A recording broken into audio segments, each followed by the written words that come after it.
With the season well over and now having had plenty of time to mull it over, I'm going to grade each rider for their second half of the 2022 season, and I'm not going to waste any time with an introduction, so let's get straight into it. So going in alphabetical order, we start with Aprilia. Aleix Espargaro had a drop-off in form in the second half of the season, as he would achieve just one more podium after his excellent consecutive 4 podiums and first race win in the first half of the season. Aleix looked to be in prime contention for the title at the mid-season point, but in the end did not manage to properly close into Fabio Quartararo. Aleix went on to lose third to Bastianini, and despite fourth being his best ever season result in MotoGP, based on his first half of the 2022 season, Aleix's second half was fairly underwhelming. As such, I have to give him a C+. After his mid-season run of form, whereby Maverick achieved 3 podiums, the Aprilia rider returned to the inconsistency seen at the start of the season. There's not really a whole heap to go into. Maverick did have some good results, but I expected more in rounds like Phillip Island and Thailand, where he had historically done well. So I'm going to give Maverick Viñales a C+ as well. Ducati.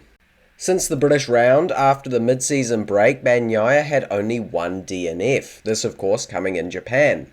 Aside from that crash and the final race in Valencia, Bagnaia was on the podium in every round. That meant that Pecco managed an incredible recovery and of course took the title. Whether you believe that team orders played a factor in the final rounds or not, you can't deny that on return from the summer break, Bagnaia was the one putting himself in the positions he needed to close the points gap to the leaders in the title at the time. So I have to give him an A+ for his efforts. After the first half of the season, Bastianini had to improve his consistency, and this was something that he achieved in the second half. Enea finished above 9th in all but 1 rounds after the break, and let's be honest, gave us some entertaining races as he chased down Pecco and did his best to start a civil war in Italy. The sheer entertainment that Bastianini gave us and his improvement in consistency means that I give him an A for the second half of the season. I'm going to give Jack Miller a B+ for the second half of the season. It's been a good one this year for the Australian. Miller had what was probably his most dominant, comfortable race win in Japan, a first pole in a long time in San Marino, and had it not been for Alex Marquez taking him out, who knows what he may have managed at Phillip Island. A couple of mistakes kept Jack from getting an A, with his crash after he achieved pole in San Marino being 1, and the spill in Valencia being a disappointing end to his time at Ducati. Still, Miller gets a boost in his grade thanks predominantly to his dominant victory in Japan. Johann Zarco gets bumped down to a C from the grade of B+ that I gave him at the mid-season point. Once again, Johann had a very disappointing second half of the year, at least when it comes to racing, and it seems to be the same every single year. Zarco crashed 3 times in the second half, sadly not seeing the podium in the last 10 races. Johann is of course back next year, but he may be lining up other jobs as he dipped his toes into the wedding entertainment industry with his singing at the Miller wedding. Maybe I should give him an A+ just for that. Jorge Martin had a good second half of the season as he topped many qualifying sessions, breaking a few long-standing lap records in the process. A couple of podiums in the second half and all top 10s with only 1 retirement was a good improvement on the difficult first half of the season that Martin had, and as such I'm going to give him a B. Luca Marini had begun to show what he is capable of in the late stages of the first half of the season. Marini has become an even more consistent competitor in the second half with plenty of top 7 results to his name. Still no podium, however, means that I'm going to have to dock him a few points and give him a B. The winner of the 2022 Rookie of the Year trophy, also known as Marco Bezzecchi, has done a pretty good job this year. Bezzecchi hasn't been the most impressive rookie ever, but achieved his first pole in Thailand and had some positive consistency in the last half of the season, though he didn't get any more podiums, which is what I would have needed to give him something like an A or a B+. So as with Marini, I'm going to give him a B. Despite being on what was still one of the best bikes on the grid, Fabio Di Giannantonio had a difficult second half of the season. He managed only 2 point scoring positions in the last 9 races. Digi's results in the first half of the season were more impressive by comparison to the second, and the rookie appeared to go backwards rather than forwards as the season progressed.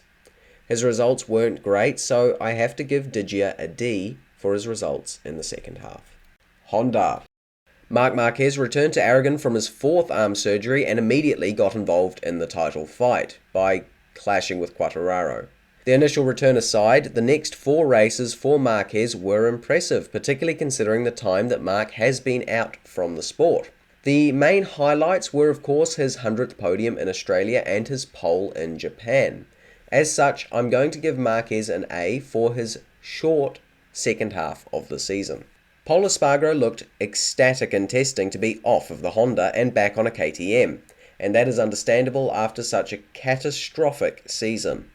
Pol's highest finishing position of the second half of the season was 11th, and his continued lackluster results in the second half mean that I give him an F.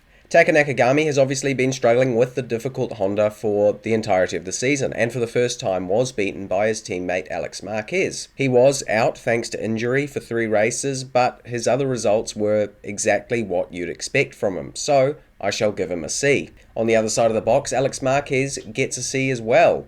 He's too struggled with the Honda, and also finished about where you'd expect, with no crazy standout performances in the second half. So I think my grade is fair. KTM. The first half of the season for Brad Binder was impressive. He was consistently in the top 10s and had only 1 retirement. But the second half was even better. He was so close to a podium in an awesome race in Aragon, second in Japan and Valencia, along with the same level of consistency seen in the first half, with all but one of his finishes being in the top 10. I was seriously impressed by Brad Binder, and so I have to give him an A+. I do believe that if the KTM is a more competitive bike next year, Brad Binder could be the one to win the title. Miguel Oliveira had an impressive run of consistent 9th place finishes coming into the mid-season break. That streak didn't continue into the second half, but Miguel was more consistent, scoring points in every race, and of course achieving his second race win of the season. Miguel Oliveira had an impressive run of consistent 9th place finishes coming into the mid-season break. That streak didn't continue into the second half, but Miguel was more consistent, scoring points in every race, and of course achieving his second race win of the season. Miguel was still almost always beaten out by his teammate, however, so I am going to have to give him a B for his efforts. Raul Fernandez gets a C as he beats out Remy Gardner with 4 points scoring places in the second half. It will certainly be interesting to see how Raul does on the Aprilia in 2023. Meanwhile, on the other side of the garage, the first half of the season was positive for Remy Gardner as he led his teammate. In the second half, however, Remy scored points only twice whilst his teammate scored the aforementioned 4 times. This meant that Remy, in the end, lost out the teammate rivalry, and so I have to give him a D for his results in the second half. Suzuki. Alex Rins had a pretty good last half of the season for the exiting Suzuki team, recapturing his early season form and taking 2 wins in the last 3 races. Aside from 1 retirement and a 12th, Rins was consistently finishing in the top 10 for all of the second half and finished well ahead of his teammate. A good end of season for Rins, and so I give him an A+. It is nigh on impossible to grade Joan Mir's second half of the season. After all, he was not there for most of it. Mir crashed out in Silverstone, then had a high side in Austria which left him out for the next 4 races. The 2 rounds after his return were understandably difficult as he still carried an injury. But I must grade him based on the results, so I'm going to give him a D for his efforts. Yamaha.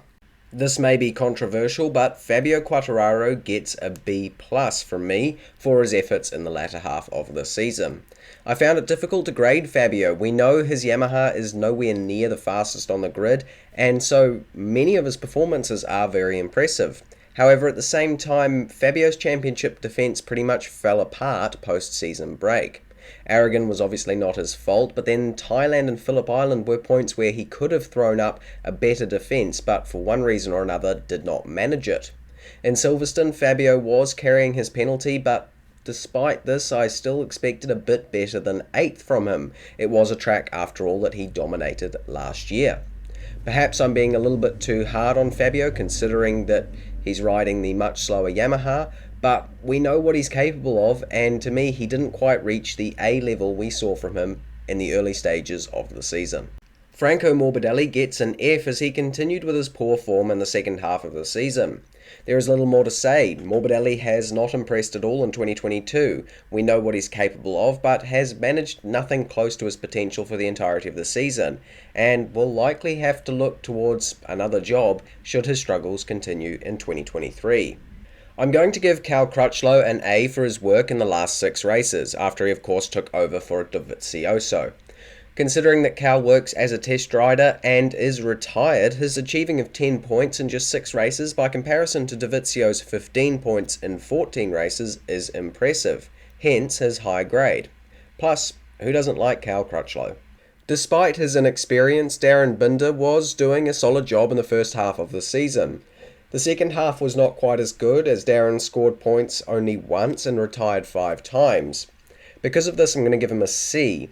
I will be interested to see how Darryn Binder does in Moto 2 next year. I feel as though the time in MotoGP that he's had will help him more than it's hindered him, though whether or not he is at the level to return to the Premier class is yet to be seen.